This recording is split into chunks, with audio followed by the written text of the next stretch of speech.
Sejam bem-vindos a mais um dia do terceiro seminário temático Praxis Itinerante, Diversidades, Pluralidades e Perspectivas em Debate, e ao primeiro simpósio internacional Praxis Itinerante, Juventudes e Diversidades. Esse evento é uma realização da Universidade Estadual de Londrina por meio do projeto de extensão Praxis Itinerante, Novas Perspectivas para Juventudes e Populações Vulneráveis. Tem como objetivos promover a conscientização e a reflexão sobre a importância das diversidades, valorizando a pluralidade de identidades, experiências e perspectivas por meio de discussões e debates em âmbito nacional e internacional. Criar um ambiente acadêmico inclusivo e comprometido com o respeito às diversidades, incentivando o diálogo aberto e o intercâmbio de ideias sobre temas urgentes relacionados aos povos originários, acessibilidade, gênero, comunidade LGBTQIAP+, cultura popular e periféricas, interseccionalidades, relações étnico-raciais e migração. Promover a inclusão de diferentes participantes e desconstruir estereótipos, visando a formação de cidadãos conscientes, críticos e comprometidos com a construção de uma sociedade mais justa, igualitária e que respeite as diferenças, preparados para enfrentar os desafios do mundo contemporâneo, marcado pela diversidade cultural e pela globalização. Conta com o patrocínio da Pró-Reitoria de Extensão, Cultura e Sociedade da Universidade Estadual de Londrina, PROEX, Fundação Araucária de Apoio ao Desenvolvimento Científico e Tecnológico do Estado do Paraná, Secretaria de Estado da Ciência, Tecnologia e Ensino Superior, SET, e com apoio do Centro de Letras e Ciências Humanas, CLCH, CLCH Cultural, Procult, Coar Entre Vilas, Grupo de Pesquisa Ser Saúde, Laboratório de Estudos sobre Religiões e Religiosidades, Monxo Cultural e House of Aurora. Agradecemos a presença de todos que estão presencialmente e que nos acompanham pelo YouTube. Requisitamos a presença da vereadora Lenir de Assis. Dando continuidade aos nossos trabalhos, convidamos agora o professor Jefferson Aníbal Gonzalez para mediar os trabalhos da mesa Privatização das Escolas Públicas da Rede Estadual do Paraná. Jefferson possui graduação em Pedagogia pela Faculdade de Filosofia, Ciências e Letras de Ribeirão Claro, e doutorado em Educação pela Faculdade de Educação, Unicamp. Atualmente é professor de Pedagogia no Instituto Federal de Educação, Ciência e Tecnologia do Paraná, campus de Astorga.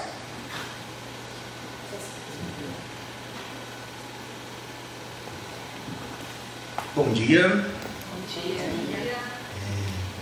Queria começar agradecendo a oportunidade de mediar essa mesa, né, e a oportunidade de poder realizar essas discussões aqui na Universidade Estadual de Londrina, com um tema tão candente nos dias atuais.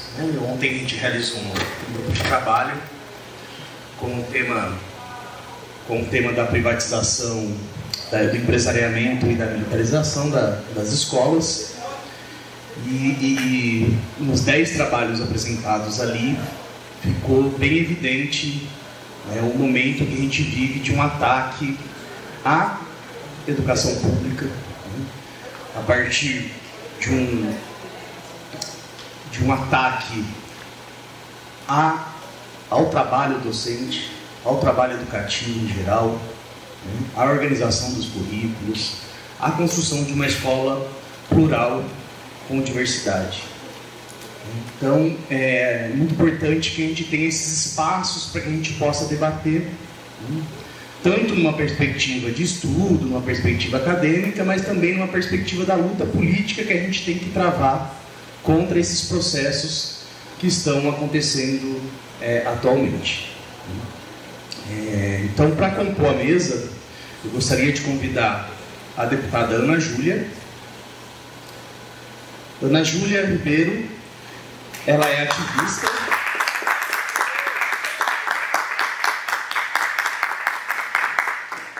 Ana Júlia Ribeiro é ativista da educação pública, é bacharel em Direito pela PUC do Paraná e foi eleita em 2022, aos 22 anos, como deputada mais jovem da história do Paraná.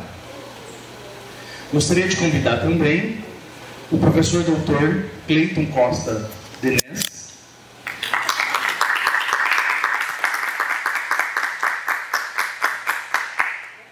O professor Cleiton, ele é graduado em Geografia, licenciatura pela Faculdade de Jundiaí do Sul, e mestre em Geografia na linha de pesquisa Dinâmica dos Espaços Rurais e Urbanos.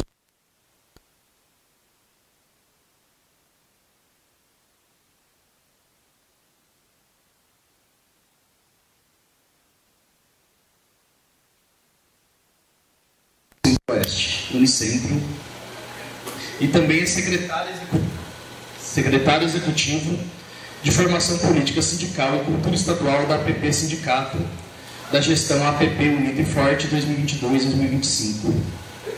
É também membro do Grupo de Pesquisas Redes e Poder, Migrações e Dinâmicas Territoriais, GEPS, na linha de pesquisa Estudos Políticos, Poder e Reordenamento do Território. Desenvolve pesquisas em temáticas voltadas à geografia política e do poder, redes e dinâmicas de território. Acho que a gente pode começar pela deputada Ana Júlia, né? Então, bem. A gente combinou um tempo de 20 a 25 minutos. Okay? A palavra é sua, professor. Primeiramente, quem foi convidada para participar dessa mesa foi a nossa presidenta estadual da APP, a professora Valquíria. Mas, infelizmente, a Valquíria teve outra atividade para participar em Pernambuco, e daí eu fui, ela me solicitou que eu estivesse aqui representando a direção estadual da APP e trazendo os cumprimentos da nossa presidenta, a Valquíria, e de toda a direção estadual da APP Sindicato. E a gente está num período de desafios, como um todo, de enfrentamento a uma ofensiva empresarial, neoliberal, que a gente vem vivendo no Paraná, e não só no Paraná, mas no mundo todo. Então a gente tem que compreender um pouco do que vem acontecendo no Paraná, não a partir de uma ilha, mas a partir de um conjunto do avanço da política neoliberal a nível internacional. Não só um avanço, uma ofensiva, mas uma radicalização dessa política neoliberal. Acho que primeiro a gente entendeu por que se trata da política neoliberal, até Milton Santos traz em um de seus livros, Por uma Outra Globalização, a política neoliberal como uma política das grandes corporações, das grandes empresas, a política do capital financeiro, do capital internacional, porque muitas vezes a gente traz essa política neoliberal, as pessoas pensam, em privatização, que talvez seja a forma mais expressiva de representação da política neoliberal, mas ela não é só essa, Então, há várias estratégias de controle e dominação dessa perspectiva política que é a perspectiva neoliberal, Então, um dos primeiros a tratar essa perspectiva foi o Foucault, nas aulas de college, quando ele trata a política neoliberal, ele traz um conceito de governamentabilidade. Então, não é possível você governar ou exercer poder sem você ditar os costumes, comportamento, cultura e até a psique, a psicologia. Então, teve um tempo que a gente pensava que o neoliberalismo era só uma perspectiva econômica da política, e não. Ela está, inclusive, no comportamento, na cultura, na psicologia, e uma lógica que essa tendência que tenta se colocar como a única viável, bastante na linha da tecnocracia, que é técnico, mas na verdade é político, não é técnico coisa nenhuma, que é a única forma possível, mas existem várias outras, mas se coloca como a única forma possível, Então, nós temos utilizado como, desde que a gente já tivemos outras perspectivas, no governo do Paraná. Começa com Álvaro Dias, pós-ditadura militar, Álvaro Dias já implementa um pouco dessa política neoliberal. Depois teve o Lerner, que foi de uma forma mais efetiva, o governo Richa, e agora eu diria que o governo Ratinho Júnior se inova, na forma de implementar esse neoliberalismo, e não só inova, mas radicaliza. Então, o governo Ratinho Júnior, ele implantou uma perspectiva de radicalização do neoliberalismo associado a uma agenda conservadora e autoritária. Então, é diferente do que foi o Lerner, é diferente do que foi o Albany, é diferente do que foi no Beto Richa, não no conteúdo, mas na forma de fazer, que é extremamente autoritária e associada a uma agenda conservadora de militarização, né? Então, para falar um pouco mais, né, dessa perspectiva a nível internacional, então eu traria duas referências, né? 3, aliás. Então nós temos Pierre Cartot e Christian Laval, que tem o seu livro A Nova Razão do Mundo. Então esse livro ajuda muito a gente a entender o neoliberalismo nesta perspectiva não só econômica, mas comportamental, cultural, psicológica, né? E eu digo psicológico porque tem uma estratégia muito eficiente que o neoliberalismo está utilizando, que é a concorrência.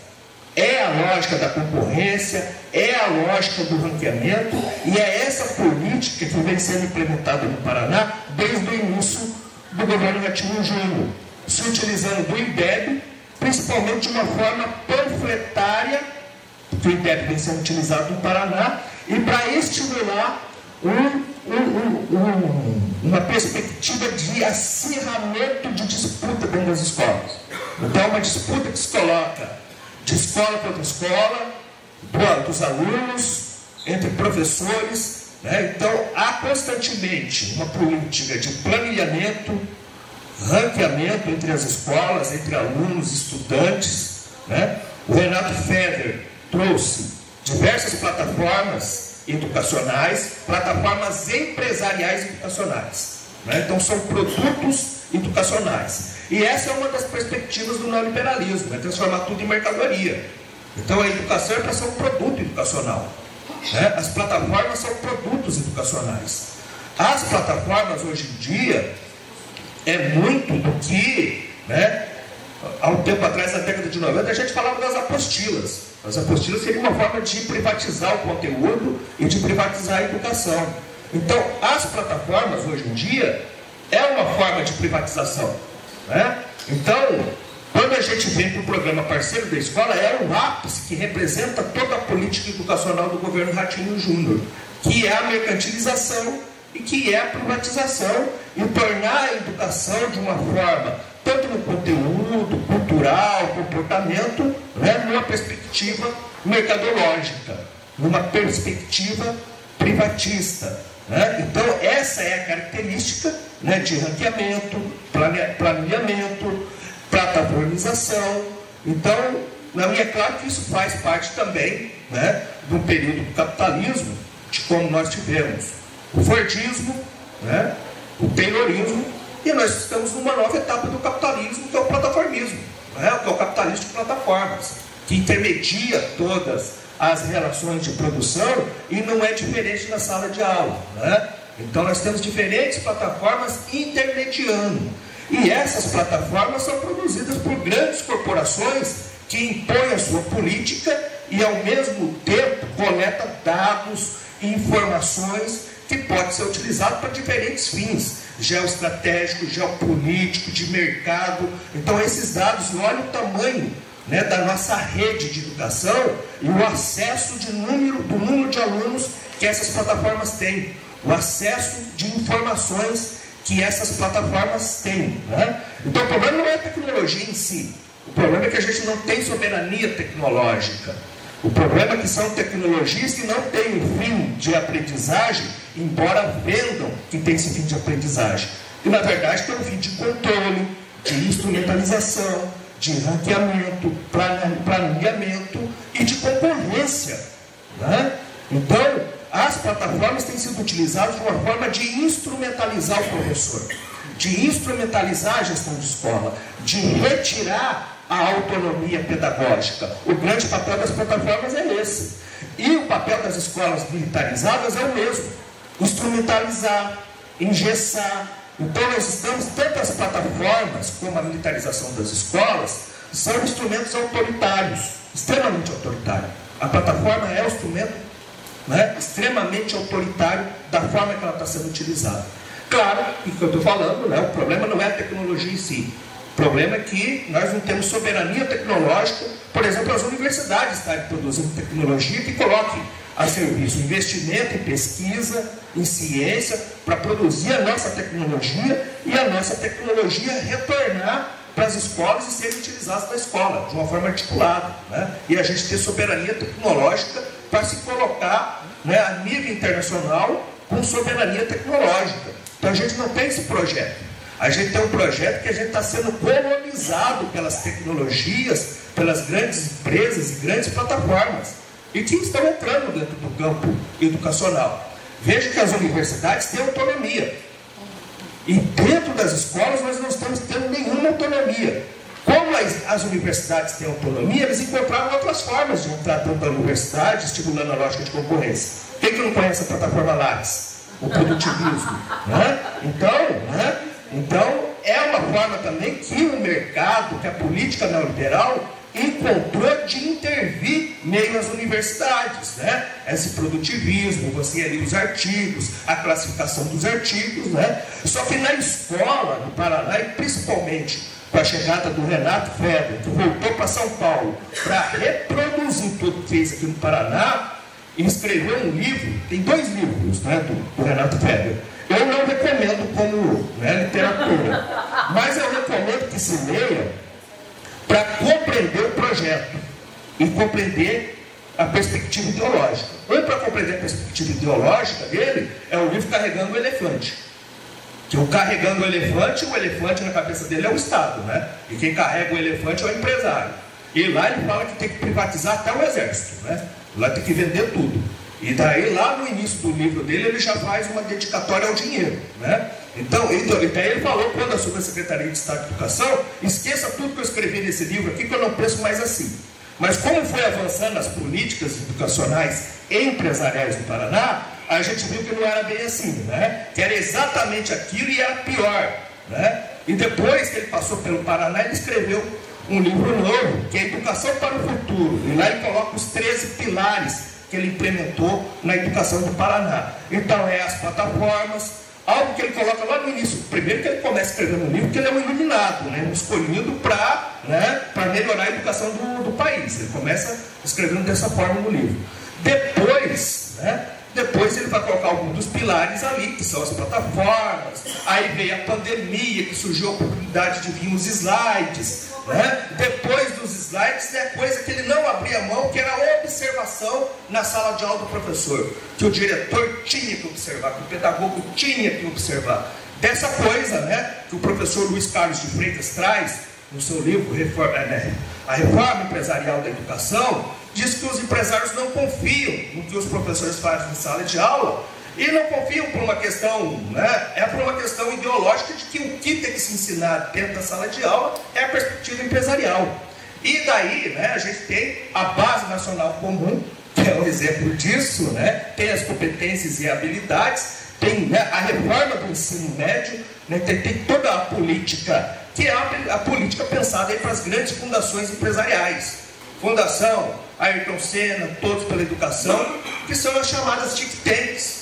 Essas think tanks pensam as políticas educacionais. Então, assim, o Ratinho Júnior não tirou do pé da couve o que ele veio fazer aqui no Paraná, de privatizar a escola, essas políticas educacionais, essas plataformas, né? Ele é o governador e tem alguém que opera a política, né? E quem opera a política é esses grupos que sustentam o governo Ratinho Júnior e sustentam em outros locais para ela se reproduzir também. Então, provavelmente, essa tendência, gente, essa coisa, é tornar a escola pública privada. É o fim da escola pública, né? Então, esse projeto, a lei hoje, 22.006/2024, que foi aprovada em 4 de julho, ela abre um precedente muito perigoso, que é a gente ter o fim da escola pública. É cópia do modelo chileno e é cópia do que acontece nos Estados Unidos também, das escolas charters, né? Essas escolas que recebem dinheiro público e são escolas privadas. No caso de Chile, isso aconteceu após a década de 70, né? No golpe militar, e o Pinochet que vai implementar esse modelo educacional. Então os professores eram professores que funcionavam contrato, concurso, sistema federal, e com o golpe de 73, né, esses professores foram forçados a assinar a demissão. E as escolas privadas, elas foram, passaram a receber o dinheiro público e os professores a serem contratados em outro regime de contrato temporário. Então, no Chile, praticamente não existe escola pública.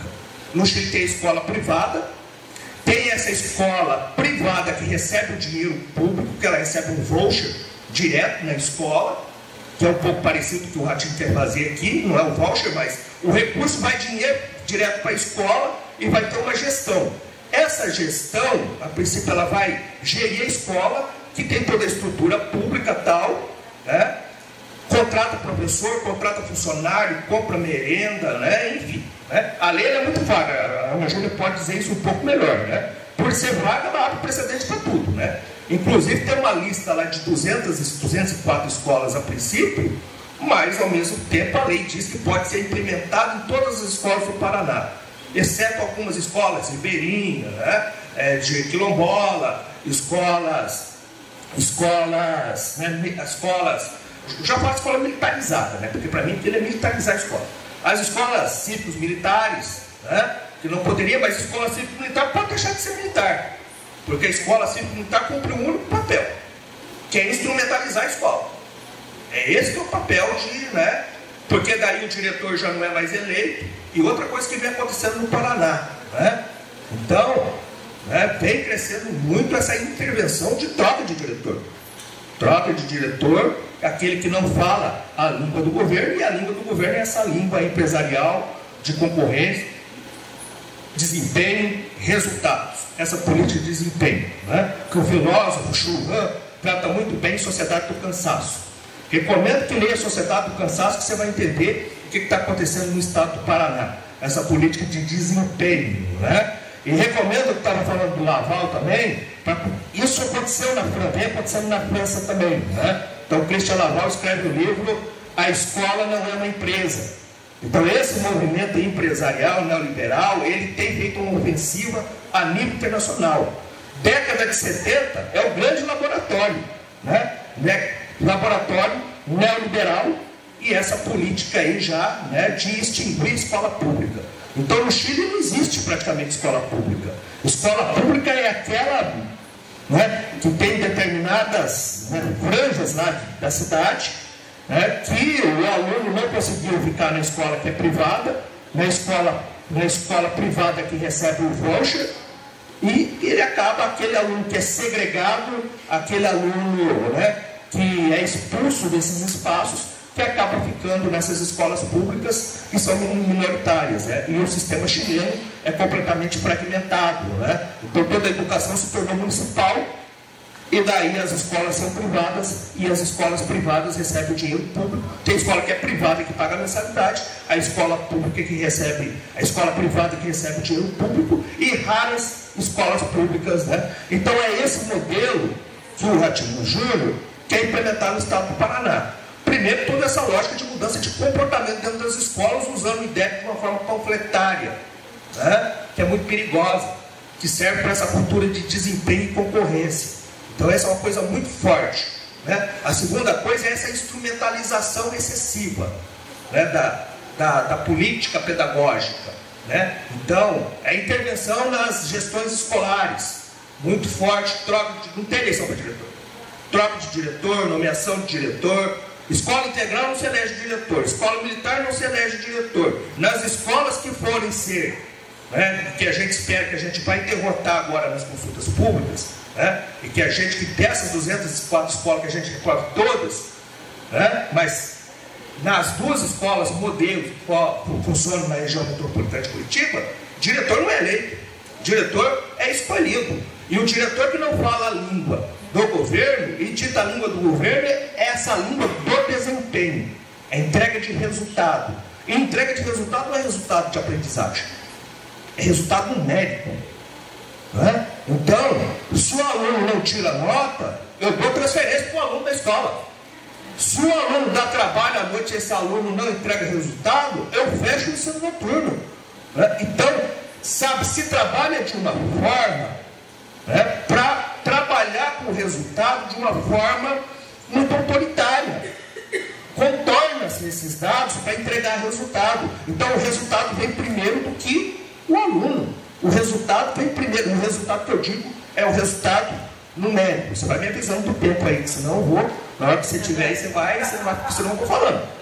Né? Então é esse resultado numérico. Né? Então não dá para mim falar que, né, dessa última situação, para mim é o ápice.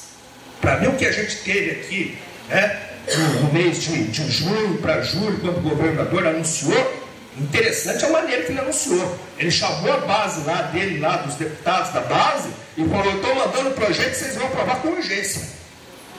A forma foi essa. Né? Então, a forma de ele apresentar já é autoritária, eu vou aprovar e tal.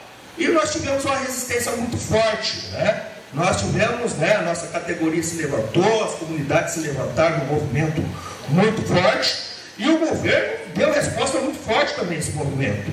Então teve ameaça, teve assédio, né? Então teve vídeo aí apócrifo, né, sendo lançado, o uso desses dados, né, de pais e alunos, vídeo apócrifo. O governo lançou mão do que ele tinha e do que ele não tinha para poder barrar o movimento. Ameaçou, né? Áudio de chefe de núcleo ameaçando o diretor e falando: ó, se não tiver aula, ai, ai, ai.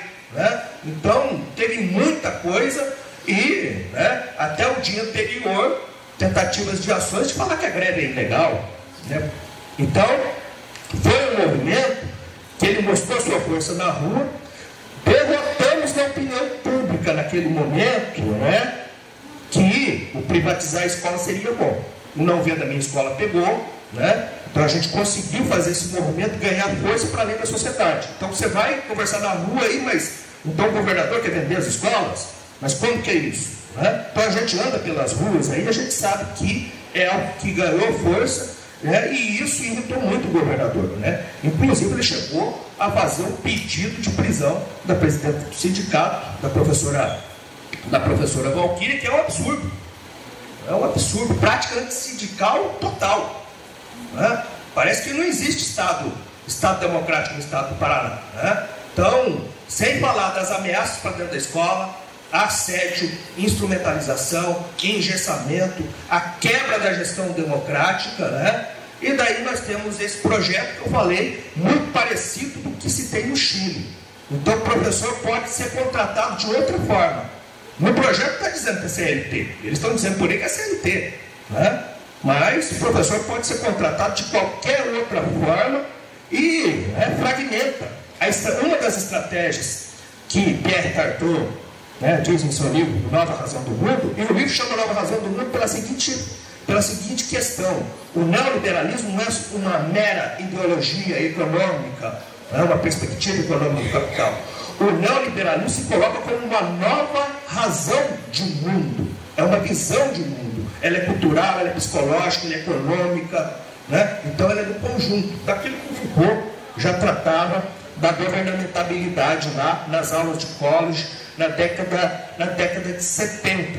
Né? Então, o Pierre Cartot trata muito bem disso no livro A Nova Razão do Mundo. Mas assim, né, essas escolas, né, o modelo chileno, ele representa bem do que se quer para o Paraná.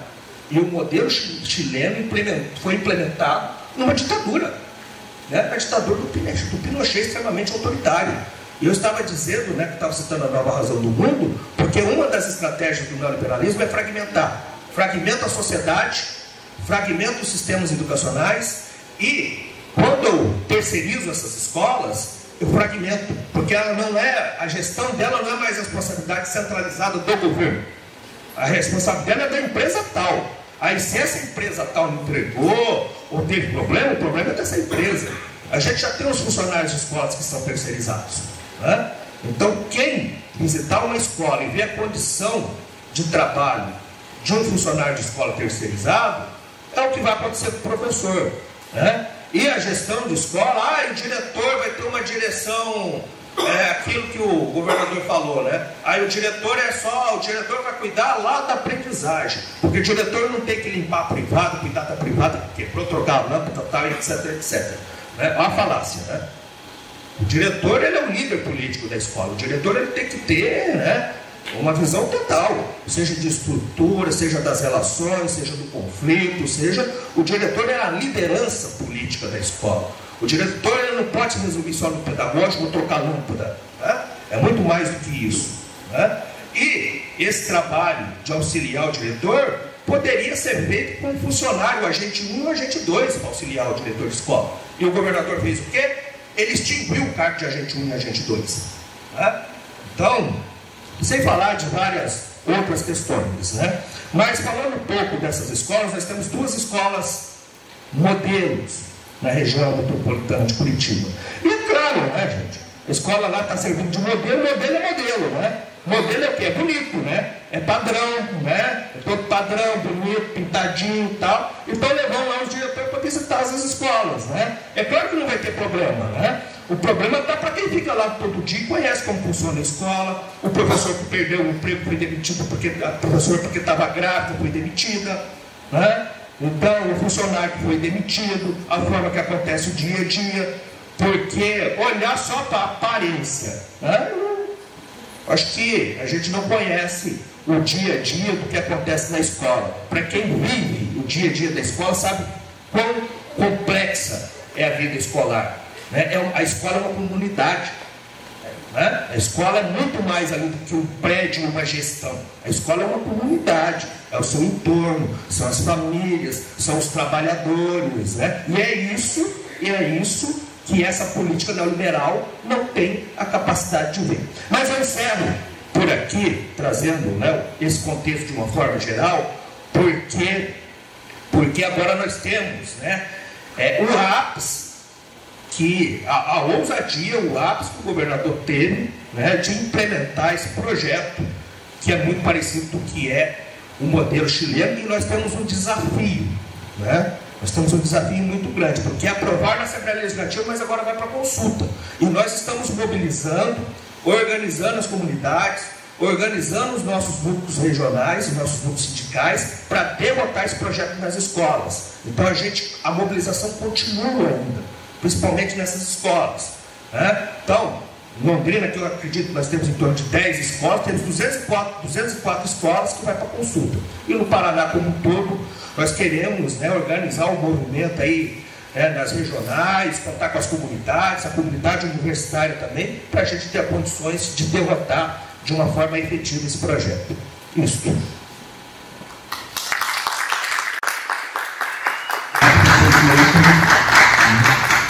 Só lembrando que o senhor falou desse projeto chileno, né? Lembrando que um dos nomes principais desse projeto chileno foi o que foi no governo passado, ministro Paulo Guedes. Né? Paulo Guedes era um dos nomes que foi implementar esse projeto neoliberal no Chile durante a ditadura do Chile. Por isso, agora convidamos a deputada Ana Júlia. Obrigada. Bom dia, gente. Que alegria estar aqui com vocês. Muito obrigada pelo convite, pela oportunidade. Fico muito feliz. Que pena para falar de um assunto não tão bom, não alegre, né? Mas de qualquer forma é muito importante a gente sempre estar debatendo, estudando e discutindo o que é esse projeto, porque essa discussão e esse debate não existiu na Assembleia Legislativa, onde deveria existir. E não ter um debate sobre um projeto tão importante já é uma forma de demonstrar essa política e o porquê que os dados e as métricas e as coisas desse projeto são escondidas, né? Então, quero saudar aqui o nosso dirigente da PP Sindicato, agradecer a presença e a fala, que é muito mais técnica do que a minha, né? E tem aí um arcabouço pedagógico e, enfim, e técnico que a gente não consegue trazer aqui, mas que nos ajuda muito a entender esse projeto de concepção da educação. Eu separei algumas coisas que eu gostaria de falar para vocês em relação a esse projeto, mas 25 minutos é pouco para a gente explicar tudo que ele impacta, né? Então, espero conseguir tratar do máximo de coisas possíveis. Mas primeiro, quero recuperar que o projeto parceiro das escolas, que é sim um projeto de privatização, ele está dentro de uma lógica e de uma nova concepção de educação que tentam implementar no Brasil. Então a gente vê uma ofensiva para cima da educação pública muito grande, e ela acontece principalmente em 3 vertentes. Primeiro, nós temos a censura através das escolas cívico-militares. Não tem outro motivo para as escolas cívico-militares senão a censura, o constrangimento aos professores. Vocês conseguem me escutar assim? Beleza. Então não existe outra justificativa para as escolas cívico-militares senão a censura e o constrangimento aos professores, aos estudantes. Não é por segurança, a gente vê na realidade que os casos de insegurança, de violência, de ataque, de abuso e assédio sexual aos estudantes têm aumentado nas escolas cívico-militares. Não é por uma questão de excelência. Escola cívico-militar é muito diferente de escola militar. Escola militar, por mais que eu não goste, tem uma pedagogia, tem um método de educação, são pessoas formadas para estar dando aula, são pessoas que tiveram uma especialização para estar naquele lugar, são professores. Nas escolas cívico-militares não. São o pessoal que está na inativa, sabe-se lá por quê, alguns aposentados, outros que foram afastados, outros porque estão cumprindo algum tipo de suspensão, de penalidade por parte da corporação.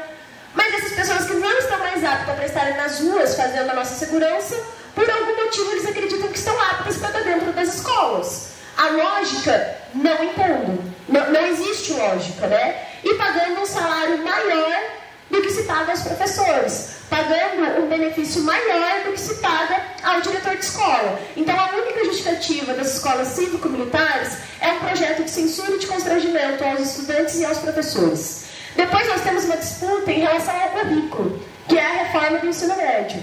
Se a gente pega a reforma do ensino médio e entende o porquê e o motivo daquele novo currículo, a gente percebe que é única e exclusivamente para roubar dos estudantes uma formação de emancipação, uma formação que incentive o acesso à universidade, que incentive você conectar a formação acadêmica com o restante da vida e que forme os estudantes para serem cidadãos. Então a mudança do currículo é essa. Porque afinal de contas, por que os estudantes pobres, periféricos, aqueles que sempre tiveram o direito à educação negado, por que eles precisam saber mais do que uma área de conhecimento? Por que eles precisam descobrir a arte, a educação física, a filosofia? Por que eles precisam conhecer de tudo um pouco? Sendo que para esses estudantes basta saber apertar um parafuso, basta saber única e exclusivamente naquela área que ele vai trabalhar, que ele vai atuar. Então nós temos hoje uma formação voltada exclusivamente para o mercado de trabalho e não uma formação voltada a um desenvolvimento pessoal, a um desenvolvimento pedagógico, a um desenvolvimento como cidadão, a um desenvolvimento para a universidade, para aí sim eu ter, por consequência de tudo isso, a formação de um cidadão na sua integralidade, que irá, obviamente, ofertar uma boa pessoa, uma boa formação também para o mercado de trabalho. Mas é muito ruim você ter estudantes que tenham uma formação crítica, que tenham uma formação emancipadora e mandar eles para o mercado de trabalho. Porque daí eles vão questionar a escala 6x1, porque daí eles vão questionar o salário, porque daí eles vão questionar as condições de trabalho. Então a mudança curricular, que é a reforma do ensino médio, é única e exclusivamente para roubar o direito à educação dos estudantes pobres e dos filhos dos trabalhadores. Não tem outra motivação. Quando você vai nas escolas particulares, quando você pega o currículo que os filhos do governador estudaram, tem lá, desenvolvimento pessoal, conhecendo os seus próprios sentimentos. Olha que lindo! Eu acho lindo, eu defendo para todo mundo. Entendendo a sua saúde mental, arte, filosofia, sociologia, educação física, intercâmbio, 2, 3 idiomas. Eu acho uma coisa maravilhosa, que eu defendo para todo mundo. Mas não é o que eles defendem para as escolas públicas. Vai ver se na escola, que a mensalidade é 10 mil por mês, se o estudante escolhe aos seus 15 anos qual é a área de conhecimento que ele vai seguir. Se ele escolhe aos 16 anos no que ele vai trabalhar o restante da vida. Ou se ele está sendo incentivado a ter um ensino técnico e não ir para a universidade. Então nós temos uma diferença muito grande de concepção de educação quando a gente olha o currículo, que não é comparado ao IFE, que não é comparado a uma formação para emancipar os estudantes.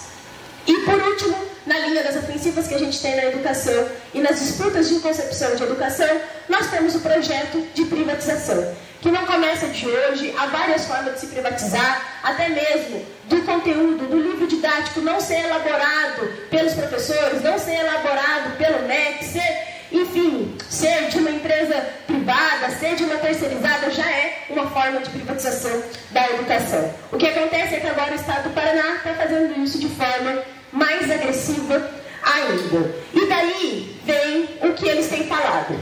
Terceirizar é diferente de privatizar. A APP, sindicatos, deputados, escolas estão mentindo. Nós não estamos tentando privatizar as escolas, nós estamos terceirizando a gestão.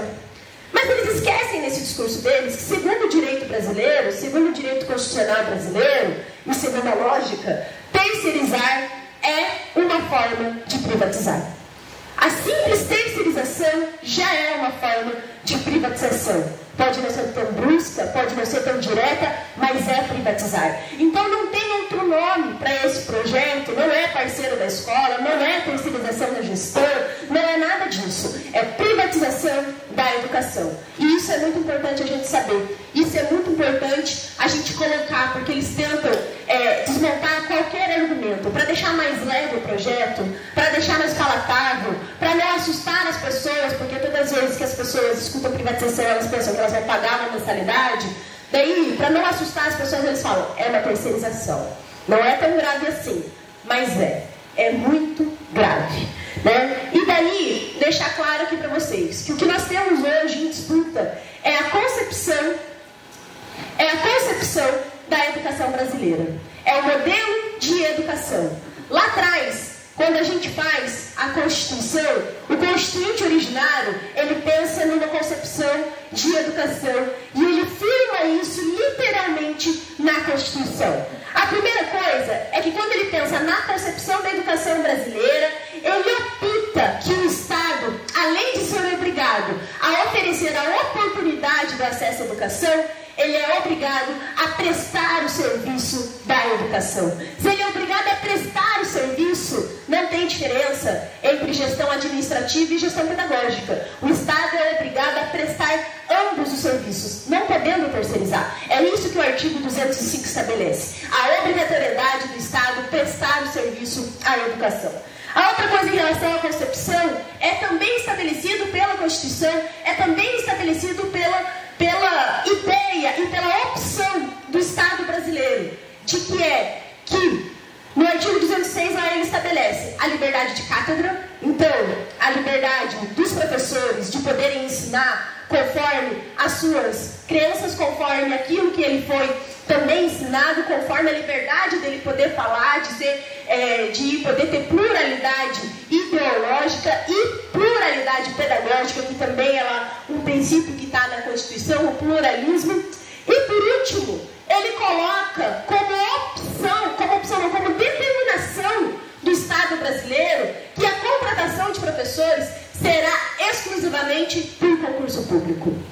É isso que a Constituição determina, que o Estado brasileiro vai oferecer a oportunidade, vai prestar o serviço e que vai contratar os professores a partir do concurso público. Se é a partir do concurso público e por acesso exclusivamente por um concurso público, não se pode passar a contratação de professores por uma empresa privada. E não é isso, gente, não é um ganho somente dos professores, porque quando a gente vai falar isso, as pessoas falam, mas é muito privilégio para os professores. Mas fala isso, mas e o restante de nós, trabalhadores que trabalhamos CLT, que trabalhamos PJ e etc. Tem que ter a mesma situação. Mas quando a Constituição estabelece o concurso público, que é uma luta dos professores, que foi conseguida através de muito suor e que foi uma mobilização da sociedade, não é para beneficiar apenas esses profissionais. Na realidade, o princípio que está por trás é garantir a qualidade no ensino e aprendizado. É garantir que os professores, quando estiver dentro de sala de aula, não vão estar obedecendo o que acha o seu patrão. Não vão estar obedecendo a opinião do empresário. Não vão estar obedecendo a opinião do diretor de escola, ou do secretário de educação, ou do chefe de núcleo.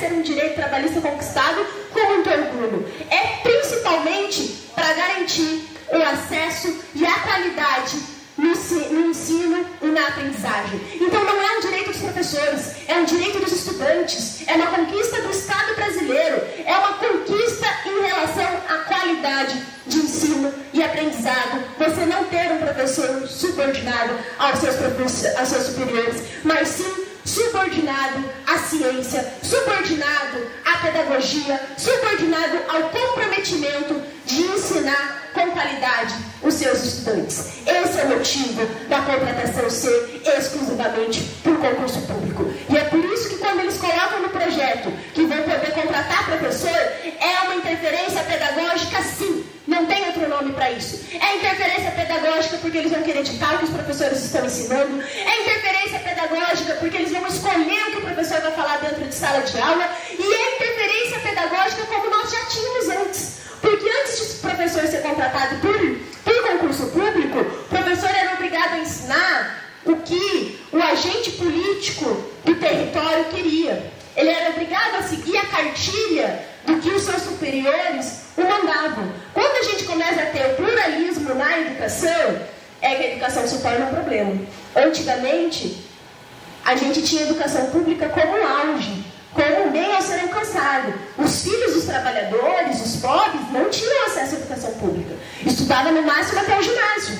Ensino médio, universidade, era para quem tinha muito privilégio na sociedade. Eram para poucos, eram para os que tinham dinheiro. A partir do momento que os pobres começam a acessar a educação e os professores passam a ter autonomia e liberdade de cátedra, a educação vira um problema. Antes disso, a educação não era um problema. Então é importante a gente entender que o projeto de privatização das escolas é uma disputa em relação à concepção de educação brasileira e é uma afronta ao que a gente tem de opção do legislador, é uma afronta ao que a gente tem como pacto de Estado, como pacto de educação que está estabelecido tanto na Constituição Federal, pelo Constituinte originário, quanto pela LDB e quanto por tudo que nós temos de legislação da educação. E um governador achar que ele está superior a uma república federativa, à união dos 27 estados, é uma afronta não apenas ao que nós conhecemos como educação, mas também uma afronta ao Estado brasileiro, também uma afronta ao restante dos estados que compõem a República Federativa do Brasil. Então eu trago isso para a gente entender que não é apenas um problema na concepção de educação, é também um problema na concepção de Estado, na opção de formação de cidadãos que a gente quer para o Brasil como um todo. E é importante a gente entender os traços da ilegalidade desse projeto e da percepção dele também na perspectiva do direito, porque eles tentam nos burlar nisso também. Eles tentam dizer que está tudo liberado. Eles tentam dizer é a autonomia do governador, é a independência das unidades federativas. Independência das unidades federativas é uma obra, porque isso daqui não é Estados Unidos, isso daqui não é autonomia de cada estado não, isso daqui a gente segue a Constituição, a gente segue uma legislação única e os estados têm autonomia parcial para legislar sobre a educação. E a autonomia deles não é no currículo, não é no modelo de aprendizagem, não é no modelo de escola. Então é preciso a gente entender isso. Ele está fazendo algo que o Estado brasileiro não escolheu e que ele não foi eleito para fazer. Ele não pode fazer, não está dentro da competência do cargo dele. E daí eu quero entrar nessa questão que eu já falei um pouco para vocês em relação à interferência pedagógica. Porque eles juram de pé junto para a gente que não terá interferência pedagógica. Mas como eu já falei para vocês, tem pelo simples fato da contratação. Pelo simples fato da contratação tem interferência pedagógica. Mas mais do que isso, eles são tão mentirosos, tão descarados, que eles não leem, ou melhor, fingem que não leem, o projeto que eles mesmos aprovam. Não leem o contrato que eles estabelecem com a empresa. Porque quando você pega lá no contrato com a empresa, se eu não me engano no item 11.6, está lá que a empresa irá estabelecer planos e metas. Vocês sabem o que é planos e metas para uma escola? Se não for no projeto pedagógico, eu não sei o que é. Porque a escola não vai ganhar dinheiro, a escola não vai vender produto, a escola não vai ter métrica em relação a outras coisas, a não ser ensino e aprendizado. Então, se a empresa vai estabelecer planos e metas porque afinal de contas o objetivo de uma escola é a formação pedagógica. Então, está colocado isso no projeto de lei que vai ter interferência pedagógica. E está colocado no contrato. Então, quando eles falam que não, eles estão mentindo. Estão mentindo na cara dura, porque está escrito no projeto que terá interferência pedagógica. E daí, eles falam, tentam separar o que é a gestão administrativa da escola do que é a gestão pedagógica. Gente, quando a gente fala de educação, quando a gente fala do ambiente escolar, não existe essa separação. A gestão administrativa faz parte da gestão pedagógica. Inclusive, tudo que nós temos de novo como legislação colocam essas coisas juntas. Porque não tem como você separar. Não tem como você separar, porque a gestão pedagógica é em relação à política pedagógica, à formação dos professores, a quem você vai colocar dentro de sala de aula. E o que eles chamam de gestão administrativa, que é cuidar da escola, que é trocar uma lâmpada, que é isso e aquilo, mas é também a contratação de professores, interfere na gestão pedagógica. Interfere dentro de sala de aula. É uma interferência dentro de sala de aula. Então, é uma balela. Isso daí de trocar lâmpada, etc., de pintar a parede, é desculpa. Não é esse o motivo. Não é essa a preocupação. Porque se fosse essa a preocupação, já teria resolvido. Se fosse essa a preocupação, era fácil de resolver. E daí, o que mais nos prova que não é essa a preocupação é a divergência dos valores que são apresentados. Quando a direção é eleita, quando a direção é a padrão que a gente conhece, que ganha lá o fundo rotativo, e quando que é a escola vendida para empresário. E daí eu trouxe os valores aqui para vocês saberem que eu não estou falando abobrinha. Isso daqui, gente, eu tirei do balancete oficial do Paraná Educação, tá bom? Da Secretaria de Educação. Na escola Anitta-Canê, que tem 1.414 alunos, em 2022, antes do projeto ser implementado, a escola recebeu no ano R$115.438,08. Então, ela recebeu R$115.000, vamos arredondar, para fazer a administração da escola. Nesse valor aqui, ela teve que cuidar de encanamento, de limpeza, de pintura de parede, de quadra, teve que trocar lâmpada, teve que comprar papel higiênico, ela teve que fazer tudo que ela precisava com R$115.000 no ano para 1.400 alunos. E isso, a diretora tem que se virar com isso daqui, que vai dar uma média aí de 10 mil por mês, vamos colocar. E aí, como é que faz essa direção de escola? Ela faz milagre, né? Vamos combinar que essa direção de escola, esse diretor, ele faz milagre. Então a culpa dos problemas de infraestrutura não está no diretor. Daí, no ano seguinte, em 2023, atenção, pagando R$800 por cada aluno, então 1.414 vezes 800, vai dar lá um valor X, vai dar lá mais de R$800.000, e já descontando energia, porque daí o Estado paga e não repassa para a empresa. Água, telefonia e pessoal, que daí vai descontando da empresa o que ele paga, retirando tudo isso, deu no ano um valor líquido depositado na conta da empresa, então de lucro, portanto, R$6.014.890. Isso daqui, vai na escola e vê se tem 6 milhões investido nessa escola. Vai na escola e vê se tem 1 milhão investido nessa escola no ano. Não tem. Isso daqui é corrupção. Isso daqui é uma forma de transferir recurso público para uma empresa privada que não passa por licitação, que é edital de chamamento público, que o governador vai lá e escolhe e fala que assim, esse daqui é o que eu gosto. Não tem licitação. Não tem fiscalização. Não tem transparência. A gente não sabe qual que foi a contrapartida dessa escola. Não sabe qual foi a contrapartida dessa empresa. Ela ganhou 6 milhões em um ano. 6 milhões. Então, olha a diferença de custo de uma escola com um diretor eleito que recebe fundo rotativo e olha lá, para uma escola que recebe o programa parceiro da escola, que é privatização. É uma diferença milionária. Não é 1 milhão, são 6 milhões. E além desses 6 milhões, eles receberam todos os repasses do governo federal. Todos. Então, além desses 6 milhões, tem PDDE, tem merenda,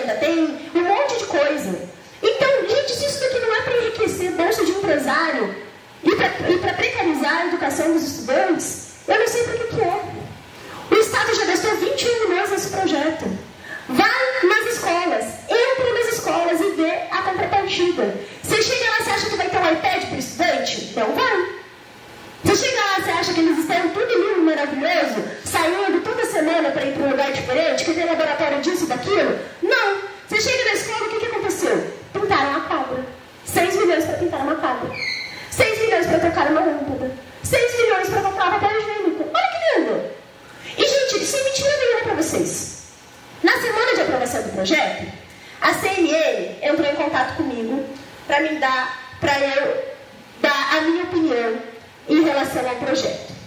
E daí ele me mandou exatamente assim, vou ler para vocês saberem que eu não estou mentindo. Falou isso aqui da CNN e tal. A resposta do governo foi: salve patrão, tudo bem? Não é privatização das escolas, é terceirizar a gestão. Por exemplo, a lâmpada queimada, quem cuidou hoje? Diretor. A partir desse projeto, fica o parceiro privado. O privado entra só na gestão. 6 milhões de reais para trocar a lâmpada. É isso mesmo? Mas isso daqui não é roubar dinheiro público. Se isso daqui não é chamar a gente de trouxa, eu não sei o que é. E é importante a gente saber os valores, porque não foi fácil conseguir achar esses valores. E eu não consegui achar quando o projeto estava em votação. Eu demorei 3 meses revirando as contas da SED, do Paraná Educação, que deveriam ser públicas, para conseguir achar esse valor de 6 milhões de reais. Que eu repito, foi no líquido, em 1 ano. E que não tem a comprovação da prestação de serviço. Porque eles não prestaram nem a metade disso daqui. Eles não devolveram para as escolas 3 milhões. Né? Então, é um absurdo muito grande, é um escândalo, é um escárnio, é roubo ao direito à educação. É usar o nosso dinheiro, dos nossos impostos, que deveriam estar sendo voltados para a melhoria da formação dos nossos estudantes, para enfiar no bolso de empresário. É roubar o nosso direito à educação, para oferecer uma educação de péssima qualidade, sem compromisso nenhum com o ensino e aprendizado, sem compromisso nenhum com a formação emancipadora e sem compromisso nenhum com a nossa formação enquanto cidadãos, enquanto ser humano na forma da sua integralidade. Não tem compromisso com a educação, tem compromisso com o lucro e com o dinheiro que vai ser repassado para empresário. E é por isso que a gente precisa denunciar e muito esse projeto. É por isso que a gente precisa ir para frente das escolas quando tiver consulta pública, sem medo nenhum, e falar com o pai, mãe, estudante, o que isso significa, que eles não sabem. E eles não sabem por mal. Eles não sabem porque eles não querem saber. Eles não sabem porque para eles a CED está mandando mensagem todo dia dizendo que vai ser o melhor. Dizendo que vai ser bom. Dizendo que isso vai garantir uma melhor educação. Então eles não têm culpa de não saber. Eles não têm culpa, porque todas as instituições que eles confiam estão dizendo que isso é o melhor que pode acontecer. E os diretores, que covardemente estão com medo de perder o seu cargo, estão a favor desse projeto também. Por ideologia, por concepção, por acreditar que isso é o melhor, nenhum deles. Porque eu duvido você pegar um diretor e falar: você teve 115 mil para arrumar a escola durante 1 ano, e se não conseguiu fazer mais, a culpa é sua, e o outro teve 6 milhões, se ele vai concordar. Porque ele sabe que não é ineficiência dele, é falta de recurso. E se o Estado tem dinheiro para dar 6 milhões de lucro para uma empresa, por que não tem dinheiro para compartilhar esse valor com o restante das escolas? Por que não tem dinheiro para investir verdadeiramente nas escolas? Por que 6 milhões tem que ser em lucro e não pode ser investimento na educação pública? Por quê? Porque é uma opção as escolas estarem sucateadas. E o que vai acontecer daqui para frente é que o orçamento da Secretaria de Educação não comporta colocar todas as escolas públicas nesse modelo. Então só vai ser colocado nesse modelo as escolas com mais estudantes, porque daí é quando é lucrativo, as escolas maiores, as escolas que eles optarem, as escolas que a empresa escolher. E quando tiver um problema infraestrutural, a SED responde que ela é a gente. Se é um problema de encanamento, se é um problema de cair uma parede, não é a empresa que vai pagar e vai fazer reforma, não, é a SED. Tá? Então, além do lucro, se tiver um problema grave, é a SED que vai fazer. Então, assim, não é uma preocupação com a educação. E como o orçamento da SED não comporta colocar todas as escolas nesse mesmo modelo, o que vai acontecer é que as escolas que hoje recebem 115 mil por ano no fundo rotativo vão passar gradativamente a receber menos. Porque o seu orçamento vai ser enxugado. Vai ser enxugado para dar lucro de 6 milhões ao ano para empresário não fazer nada, além de trocar uma lâmpada e dizer ainda que nós temos que ser gratos porque eles estão ofertando um serviço e porque eles estão melhorando a competitividade do Estado e estão melhorando uma obra, porque nem para o Estado do Paraná essas empresas são de outros estados. Então isso daqui é um absurdo, não tem lógica nenhuma, não tem preocupação nenhuma com a educação. Você pode pegar do começo ao fim, por todos os olhares, por todos os ângulos que você olhe, não tem justificativa para a privatização das escolas. E é gente precisa se mobilizar muito. Em outubro, quando tiver as consultas dentro das escolas, a gente precisa ir para as escolas e defender que votem não nesse projeto. Inclusive, a consulta só não foi em junho, porque eles iriam perder, porque a sociedade estava revoltada, porque teve greve dos professores. Então, a gente não pode deixar que esses meses que eles ganharam, que foi só por conta das eleições, que ninguém queria ser prejudicado nas eleições, prevaleça. Nós temos que, sim, em outubro, ir para frente das escolas e mostrar para os professores, para os estudantes, a divergência orçamentária. O que isso daqui significa? É o roubo dos nossos impostos, é o roubo do nosso dinheiro e é o roubo, acima de tudo, do nosso direito à educação pública, de qualidade, gratuita, laica e universal. Muito obrigada pela atenção de vocês.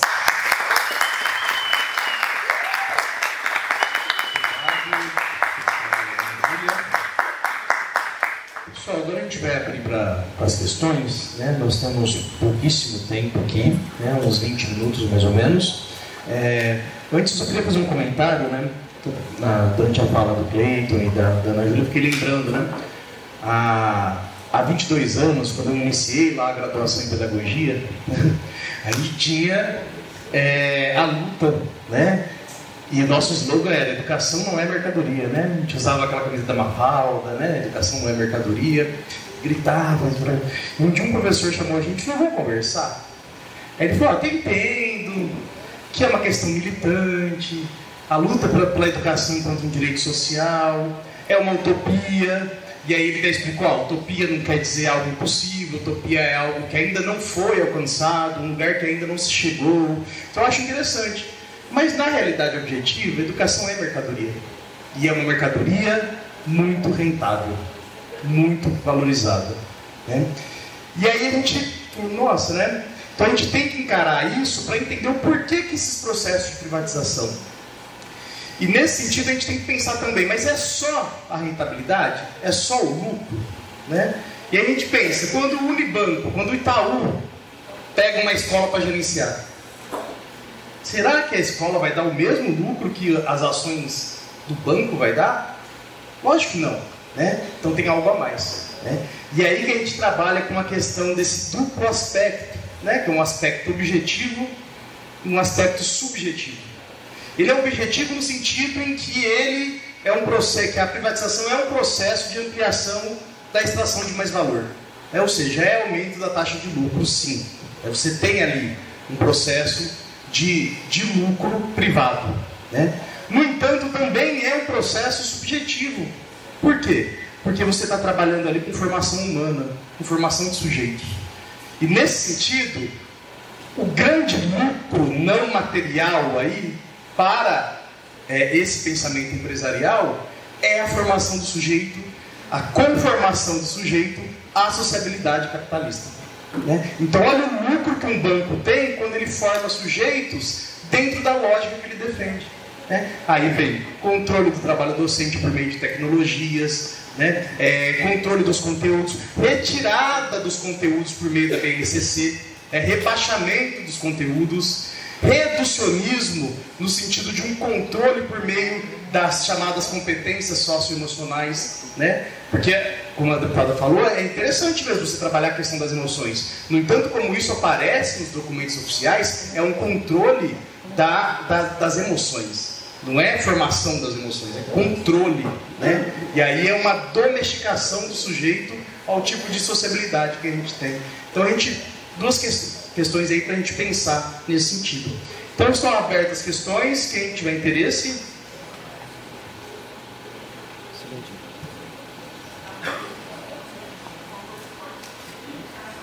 Bom dia, pessoal, tudo bem? Gostaria de falar, perguntar em especial para o Cleiton sobre essa força de combate da PP Sindicato, principalmente para tentar essa conscientização na comunidade escolar, como a Ana trouxe para a gente, que é muito difícil, e eu falo isso como educadora, sou agente educacional de escola pública há 18 anos, sobre, por exemplo, esse processo de entrar nas escolas através da liderança escolar, que é a equipe diretiva. esse projeto, por exemplo, Ganhando ao Mundo, nós vamos ter aí, dentro de 15 dias, um grupo de diretores aqui do Paraná indo para fazer formação no Chile. E que a gente sabe, a priori, que existe um encantamento dessas lideranças, realmente acreditando que estão sendo investido nelas para um potencial de transformação na educação dentro da escola, mas na verdade, falando assim de maneira bem popular, é quase um princípio de lavagem cerebral para que concorde e continue propagando esses ideais do governo do Estado, né? Como o sindicato tem tentado trabalhar essa conscientização, tanto com a população, com a comunidade escolar, que é um pouco mais difícil, que nós, agentes educacionais como um todo, temos que participar desse processo, mas com as equipes diretivas, com essas pessoas que são lideranças dentro da escola pública e que estão sendo diretamente influenciadas por tudo o que foi colocado hoje. Mais alguém para a gente fazer um bloco? Lá atrás, Alex. Bom dia a todos. Eu sou a Carla, eu sou conselheira tutelar aqui em Londrina. Já atuo aqui em Londrina há quase 9 anos no Conselho Tutelar. E dentro desses 9 anos eu venho percebendo essa diminuição do acesso aos alunos na escola, né? Desde a criação de empecilhos, desde a criação das escolas cívico-militares, que diminui o acesso.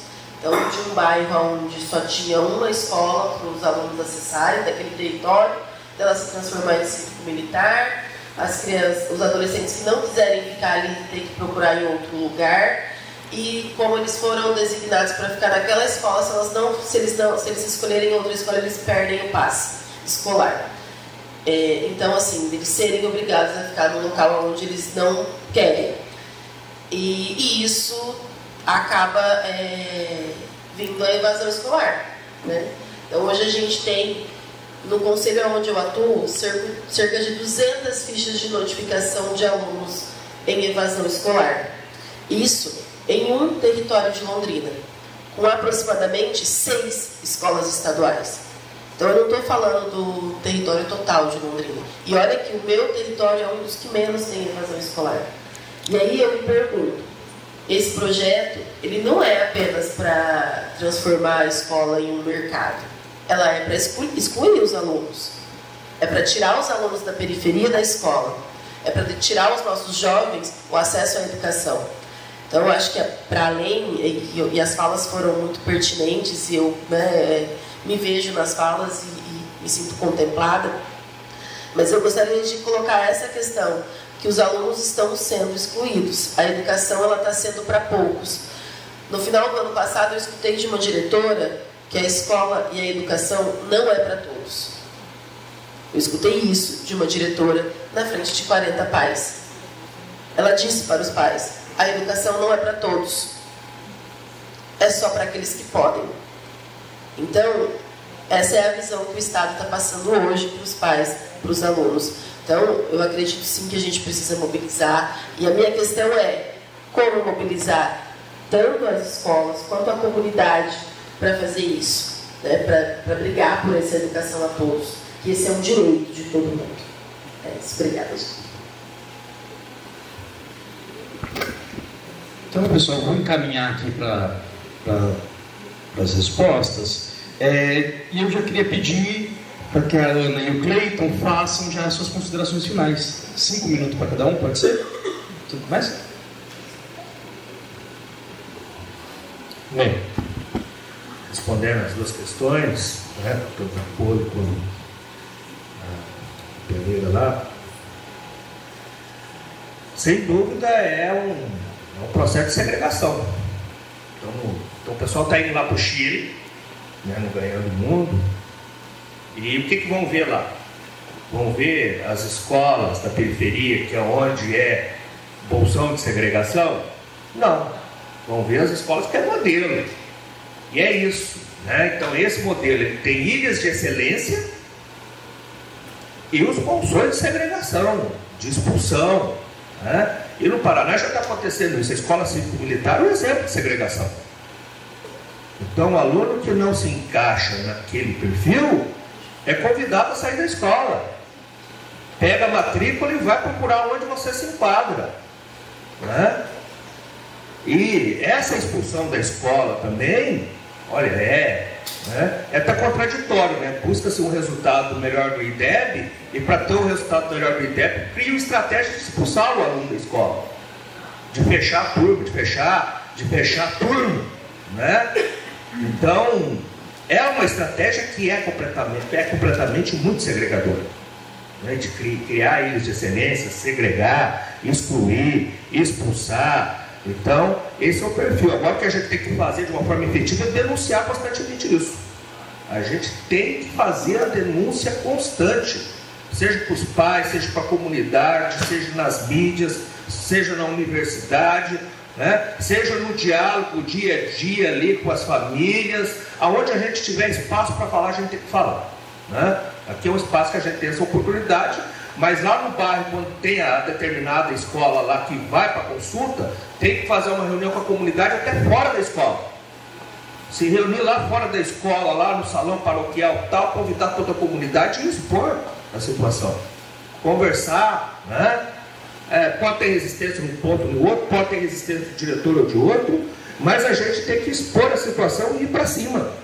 Essa é a única forma que a gente tem de vencer e derrotar esse projeto, que não para por aí. Não para, né? Então a gente sabe que depois que eles consolidarem isso, avança, né? Teve um tempo que eu falava lá na escola, olha gente, hoje estão terceirizando os funcionários de escola, amanhã vai ser os professores. O povo não acreditava, né? E daí eu falava assim ainda, não, mas vão terceirizar os professores, mas vai chegar uma época que a escola vai funcionar assim. Sabe como funciona os condomínios que tem um síndico? Em muitas cidades grandes já não tem mais a figura do síndico. Eu vou lá, contrato a empresa, que não tem nada a ver com aquela rotina dia a dia, e a empresa faz a gestão do que acontece ali. Mas a empresa não está se importando ali com as relações que acontecem no dia a dia. Ela vai lá, ela pinta, ela vai lá e troca a lâmpada e tal, né? Mas é uma empresa cara para o Paraná, né? Como a Ana Júlia colocou aí, né? Esse valor todo para trocar uma lâmpada, né? Acho muito bem construído. Essa é uma fala. Essa é uma fala que a gente tem, né, que reproduzir. Citar a Ana Júlia trazendo esses resultados aqui, né, que é absurdo, 6 milhões para... 100 milhões?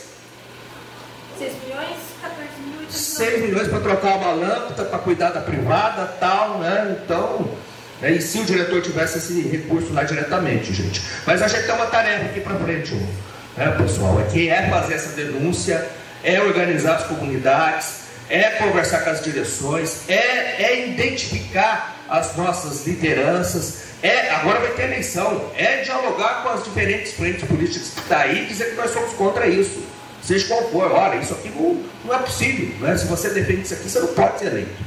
Então a gente tem que dialogar com as diferentes frentes políticas e expor a situação, né?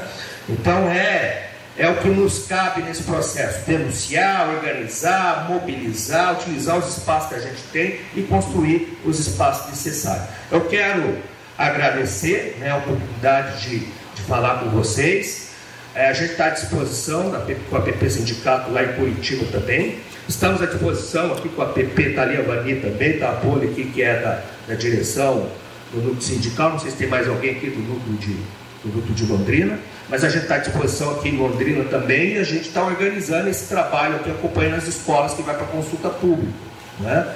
Fazendo esse trabalho de identificar a liderança, né? Reunir lá com as comunidades escolares. Então a gente está fazendo esse trabalho, produzindo material, encontrando lideranças fora da escola também, lideranças comunitárias para dialogar, né? Então diferentes estratégias, lideranças da internet, né? Que o pessoal tem contato com estudantes. Então a gente está pensando em diferentes estratégias para a gente poder alcançar um público que a gente tenha condições de fazer a denúncia e derrotar esse projeto, né, que de parceiro não tem nada, né? O Lemos chama de trapaceiro da escola, né? Então, a gente fazer a denúncia e derrotar de uma forma efetiva esse projeto. Muito obrigado a todos e todas.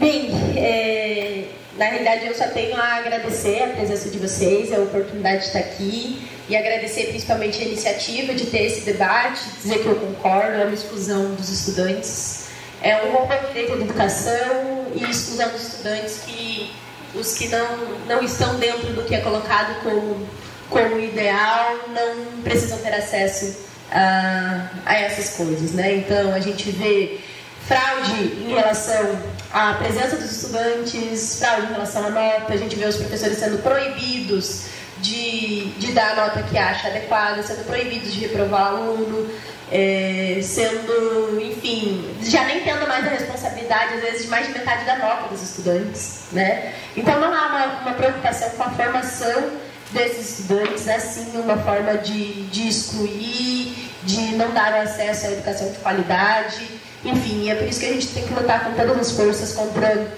esse projeto e denunciar e ir para cima, porque não diz respeito apenas a gente, né? Por mais que a gente já tenha passado da escola e tal, esse projeto tem outros reflexos para a sociedade como um todo. Então, eu agradeço muito a presença de vocês, a oportunidade, os professores, dizer que eu fico muito feliz e que o nosso mandato fica à disposição de vocês para essas e outras lutas, para que a gente possa defender sempre uma educação pública de qualidade.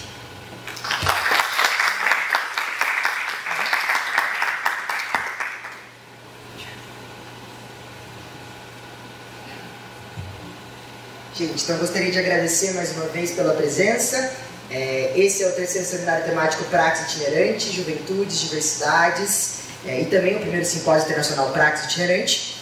Esse é o nosso segundo dia, a gente continua até amanhã com a nossa mesa de encerramento. E hoje também de tarde a gente tem algumas oficinas, começam as nossas sessões de oficinas. A gente tem oficina de grafite, oficina de funk e oficina com a galera da House of Aurora sobre cultura ballroom.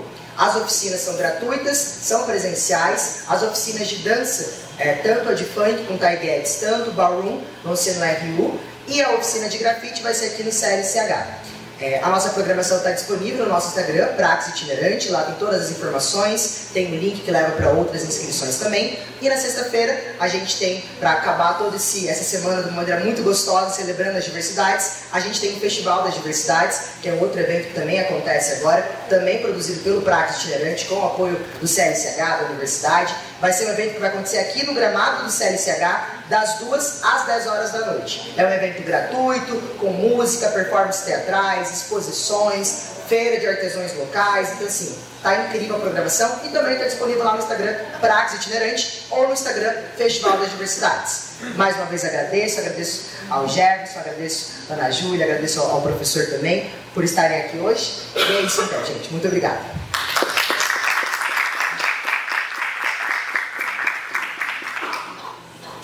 Só uma coisinha antes, gostaria de agradecer também ao Furlan, estudante de Ciências Sociais, que está sendo nosso intérprete hoje aqui também. Sem dúvidas, uma salva de palmas para ele.